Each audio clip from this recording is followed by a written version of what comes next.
Capítulo 41. 2 anos se passaram. Um dia, o rei do Egito sonhou que estava de pé na beira do rio Nilo. De repente, saíram do rio 7 vacas bonitas e gordas, que começaram a comer o capim da beira do rio.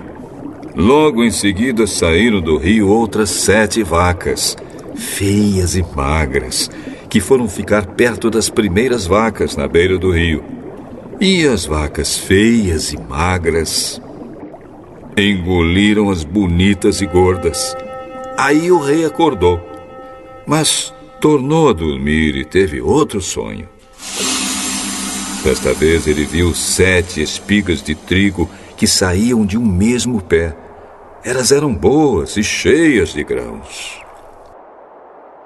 Depois saíram 7 espigas secas e queimadas pelo vento quente do deserto. E elas engoliram as 7 espigas cheias e boas. O rei acordou. Tinha sido um sonho.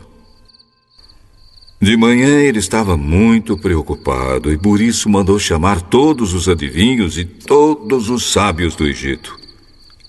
O rei contou seus sonhos, mas nenhum dos sábios foi capaz de dar a explicação. Então o chefe dos copeiros disse ao rei: chegou a hora de confessar um erro que cometi. Um dia o senhor ficou com raiva de mim e do chefe dos padeiros e nos mandou para a cadeia na casa do capitão da guarda. Certa noite cada um de nós teve um sonho e cada sonho queria dizer uma coisa. Lá na cadeia estava com a gente um moço hebreu que era escravo do capitão da guarda. Contamos a esse moço os nossos sonhos e ele explicou o que queriam dizer. E tudo deu certo, exatamente como ele havia falado. Eu voltei para o meu serviço e o padeiro foi enforcado. Então o rei mandou chamar José e foram depressa tirá-lo da cadeia. Ele fez a barba, trocou de roupa e se apresentou ao rei. Então o rei disse: eu tive um sonho que ninguém conseguiu explicar. Ouvi dizer que você é capaz de explicar sonhos. Isso não depende de mim. É Deus quem vai dar uma resposta para o bem do senhor, ó rei. Sonhei que estava de pé na beira do rio Nilo. De repente saíram do rio 7 vacas bonitas e gordas que começaram a comer o capim da beira do rio. Depois saíram do rio outras 7 vacas, mas estas eram feias e magras. Ora, em toda a minha vida eu nunca vi no Egito vacas tão feias como aquelas. E as vacas feias e magras engoliram as bonitas e gordas. Mas nem dava para notar isso, pois elas continuavam tão feias como antes. Então eu acordei. Depois tive outro sonho. Eu vi 7 espigas de trigo boas e cheias de grãos, as quais saíam de um mesmo pé. Depois saíram 7 espigas secas e queimadas pelo vento quente do deserto. E elas engoliram as 7 espigas cheias e boas. E eu contei os sonhos aos adivinhos, mas nenhum deles foi capaz de explicá-los.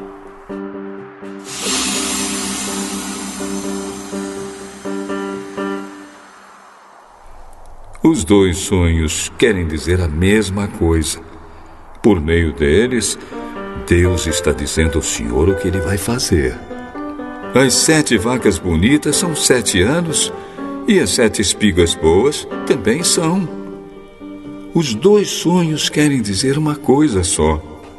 As 7 vacas magras e feias que saíram do rio depois das bonitas e também as 7 espigas secas e queimadas pelo vento quente do deserto são 7 anos em que vai faltar comida.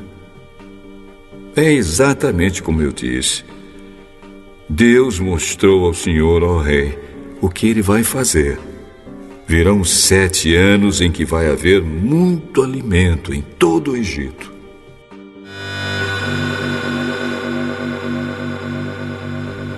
Depois virão 7 anos de fome.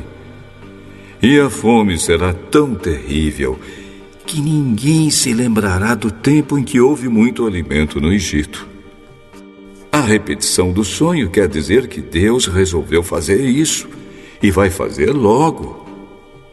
Portanto, será bom que o senhor, ó rei, escolha um homem inteligente e sábio e o ponha para dirigir o país. O rei também deve escolher homens que ficarão encarregados de viajar por todo o país para recolher a 5ª parte de todas as colheitas durante os 7 anos em que elas forem boas. Durante os anos bons que estão chegando, esses homens ajuntarão todo o trigo que puderem e o guardarão em armazéns nas cidades, sendo tudo controlado pelo Senhor. Assim, o mantimento servirá para abastecer o país durante os 7 anos de fome no Egito, e o povo não morrerá de fome. O conselho de José agradou ao rei e aos seus funcionários. E o rei disse a eles: Não poderíamos achar ninguém melhor para dirigir o país do que José, um homem em quem está o Espírito de Deus. Deus lhe mostrou tudo isso, e assim está claro que não há ninguém que tenha mais capacidade e sabedoria do que você, José. Você vai ficar encarregado no meu palácio, e todo o meu povo obedecerá às suas ordens. Só eu terei mais autoridade do que você, pois sou o rei. Neste momento, eu o ponho como governador de todo o Egito. Então o rei tirou do dedo seu anel sinete e o colocou no dedo de José. Em seguida, mandou que o vestissem com roupas de linho fino e pôs uma corrente de ouro no pescoço dele. Depois fez com que José subisse no carro reservado para a maior autoridade do Egito, abaixo do rei, e mandou que os seus homens fossem na frente dele gritando: Abram caminho! Assim, José foi posto como governador de todo o Egito. O rei disse a José: Eu sou o rei, mas sem a sua licença, ninguém poderá fazer nada em toda a terra do Egito. O rei pôs em José o nome de Zafenate-Paneia e lhe deu como esposa Azenate, filha de Potífera, que era sacerdote da cidade de Heliópolis. José tinha 30 anos quando entrou para o serviço do rei do Egito. Ele saiu da presença do rei e viajou por todo o Egito. Durante os 7 anos de fartura, a terra produziu cereais em grande quantidade. E José ajuntou todos os cereais e os guardou em armazéns nas cidades, ficando em cada cidade os cereais colhidos nos campos vizinhos. José ajuntou tanto mantimento que desistiu de pesar, pois não dava mais. Parecia a areia da praia do mar. Antes de começarem os anos de fome, José teve 2 filhos com sua mulher, Azenate. Pôs no primeiro o nome de Manassés e explicou assim: Deus me fez esquecer todos os meus sofrimentos e toda a família do meu pai. No segundo filho, pôs o nome de Efraim e disse: Deus me deu filhos no país onde tenho sofrido. Então acabaram-se os 7 anos de fartura no Egito. E, como José tinha dito, começaram os 7 anos de fome. Nos outros países o povo passava fome, mas em todo o Egito havia o que comer. Quando os egípcios começaram a passar fome, foram pedir alimentos ao rei.